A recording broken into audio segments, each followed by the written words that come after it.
पार police द्वारा 12 luxury कारें जब्त की गई। कार मालिक से संपर्क नहीं हो पाया है क्योंकि लगभग 9 अन्य कारें बाहर खड़ी हैं। वह के कार को भी डिटेन की जाएगी। छात्रों के भविष्य को ध्यान में रखते हुए फिलहाल कार को डिटेन की कार्यवाही। इस बात की भी जांच की जा रही है कि क्या कार छात्र चला रहे थे। जांच के अंत में यदि आवश्यक हुआ तो आरोप दायर किए जाएंगे। सूरत डीसीपी राकेश बारोट का बयान। आप देख रहे हो AK24 न्यूज संपादक वेद प्रकाश पांडे के साथ।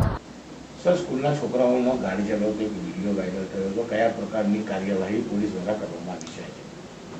આજે સોશિયલ મીડિયામાં જે સ્કૂલના છોકરાઓ 12મા ધોરણમાં ભણતા છે એમણે ફેરવેલ પાર્ટી અનુસંધાને ગાડી લઈ અને નીકળેલા હતા એ બાબતનો જે વિડીયો વાયરલ થયો હતો એમાં વિડીયો આધારે 26 જેટલી ગાડીઓ છે આઈડેન્ટિફાઈ કરવામાં આવેલી છે અને 12 જેટલી ગાડી છે એને ડિટેન કરવામાં આવેલી છે।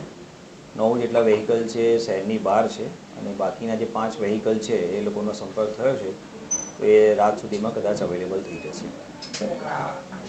સમગ્ર ઘટનામાં તમામ વિદ્યાર્થીઓ વગર લાયસન્સના ગાડી ચલાવતા હોય એવી વાત સામે આવી છે।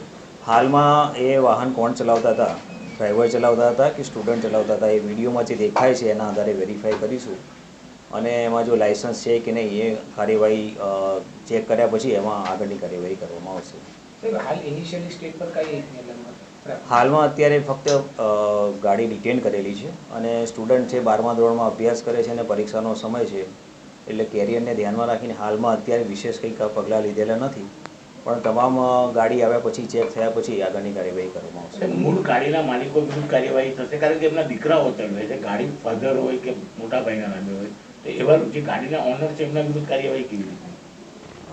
ગાડી લાયસન્સ વગરના ચલાવતા હશે તો એ મુજબ MVAct મુજબ જે કાર્યવાહી કરવાની થાય છે એ પગલાં લેવામાં આવશે।